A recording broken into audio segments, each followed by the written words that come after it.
Hello squirrel friends, welcome to another Tuesday book review and eye makeup with me, Mando. Today I'm going to be reviewing A God in the Shed by f.dubeau.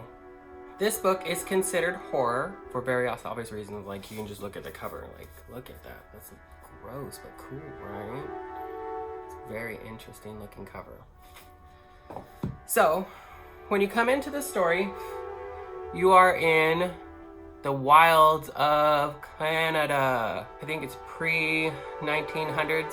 A group of young boys go into these woods that are previously unknown to people. And they find this weird cave, and this little creature comes out. And he's entirely naked, which seems like that would be a red flag right there, girl. These kids, instead of going like, "Why are you naked, dude?" they want to play with him. I guess it's an it. Not really sure. But they play with him. And I guess they kind of play a version of red light, green light. So the god is like super obsessed with rules and will follow any rules that are put in place. So they put into place this rule that is similar to red light, green light. So if there's an eye on it, the god cannot move. They end up playing with him for a while, going back out and playing with this little creature. I'm not real sure, but kills one of their friends. And then they like, we ain't doing this no more. So they trap the god in his little cave and try to forget it. So now we jump to modern times where we're in a little town in Canada. I mean, like town, like tiny town, like cute little place that if you like drove through it, you'd be like, "This place is so cute. I don't want to ever live here though." And they've come across this horrific murder scene. So they've come into this murder scene where on this property there have been a bunch of bodies in running refrigerators. Not just refrigerators in general that are just empty. No, these are still connected to electricity out in this guy's yard. And apparently he's some dude that you would have never suspected would kill people. But I guess they find him because he took a little girl. Well, a little girl had died. But the weirdest part of this whole investigation is that their eyes are gone. Their eyes are gone. Weird, right?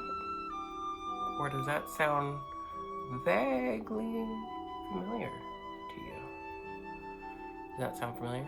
Maybe. Now we're trying to solve this murder. Why did this dude kill all these people? Because they know he did it, because it's on his property. But now they're like, why?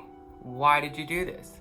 Why them? And then weird things are happening in town. So then we meet little Venus Mackenzie. And she's an odd little thing. She's kind of like the outcast little girl of the town. Her mom's an interesting lady. Sadly for her, her mom gets attacked by something that has brutally murdered her. And I don't mean just like shot the woman. I mean like tore her apart. And now Venus is pretty much on her own and trying to a little bit of solve what's going on because something keeps getting in her shed. Something keeps getting in there and moving stuff, and she's like, I need to figure out what this is. So she's a tech-savvy little thing, just like all little kids now, and she decides to set up a webcam in there to see if she can catch whatever little creature is getting in her shed. Well, you know where this is going. If you don't, you silly, and you ain't paying attention. Pay attention. You ain't brand new. Where's that a quote from? She sets up this webcam and finds something in her shed. So she goes out to the shed one day, and something starts talking to her. Can you imagine that, girl? Can you imagine going out to the shed, thinking there's just some little possum or something getting in your shed? No, it is a creature that can talk to you, but you can't really see it. He, or it, pretty much can live in the shadows and cover itself up with shadows. It is out there in her shed, and it talks to her. Does not sound creepy going out there and being like, who's out here? So the thing is, the little thing is a sadist. The little god is the definition of a sadist. Weird thing. Weird. Like, does some of the creepiest crap just in the shed. And like, I'll give you one thing. I'll tell you one thing that stayed with me. He kills her cat, gets its insides and skin, and uses that to paint on the shed walls.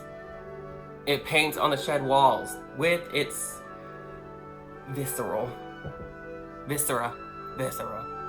Sorry.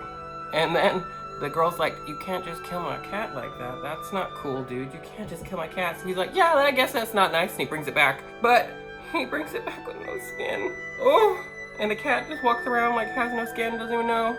Oh my God. Oh my God. So now Venus is out there trying to figure out how to solve this mystery of this little creature. Like, what is it? He won't tell him. He kind of like tells her, I'm a god. I'm something.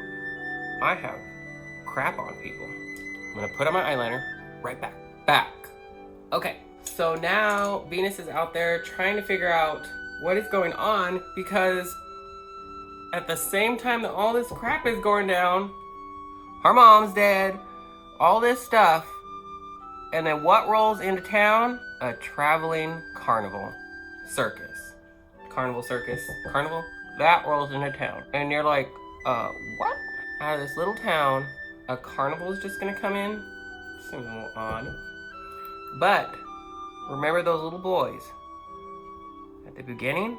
We're in like modern days now. Those little boys are still alive. And now they run a lot of that city. So they run this town, and you're kind of like, what does this carnival have to do with all of this?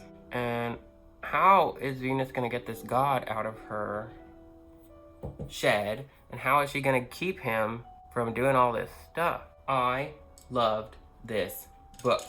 It was so freaky and so well done. It is part of a trilogy that he has not published yet. He was supposed to publish the second book during all of the pandemic, Miss Rona things that were happening, but Miss Rona got in the way of publishing it. So now that is going to be published in January. It is called The Sandman, because this book series is supposed to be a trilogy. And it's set up that way too. It's not set up that like you could just finish this book, because Venus does do more. And you want to know what Venus is going to be doing, which is very cool. And all the folklore that he comes up with about all this god. This book is awesome if you liked it, but did not like all that goriness and the weird, like, how long it was about so much other stuff that was a lot of backstory sort of on like it. But if you like that cosmic creature kind of thing, you'll love this book. Because God in the Shed is pretty much the little thing that's caught in the shed is supposedly a small part of the huge part of it. Creepy, right? Creepy. And I've only touched on part of it. I've only told you the main parts. Detailing the following story of like Venus and all the things that she gets herself into to try to solve this mystery, and the god, how he talks to her. It's creepy. It's creepy. It's awesome. If you like horror at all, you will love this book. If you loved it but did not want all that extra stuff, all the extra crazy, like the extra murders and weirdness of it, but you like that story of like some kind of cosmic god thing that's evil, you will love this book. Love it. So go get it. It's readily available. You can get it at pretty much any bookstore. You might have to order it if you're at a smaller place, but definitely order it. It's worth it. So good. Pre-order The Sandman. Gonna be I already have it on pre-order. I want it so bad. I've been rocking these for a couple days now. Not gonna lie. With different colors. So look in the description below for any of the products that I use. If you have any questions, let me know. If you can't find the book, let me know. I'll help you find it. As always, guys, I hope you're having a great morning, afternoon, evening, middle of the night. YouTube's so great, the middle of the night or early morning. I don't know why. Stay safe out there. Be nice to everyone. Tip your servers. Tip your servers. If somebody is making you something, tip them or don't go. Bye, guys.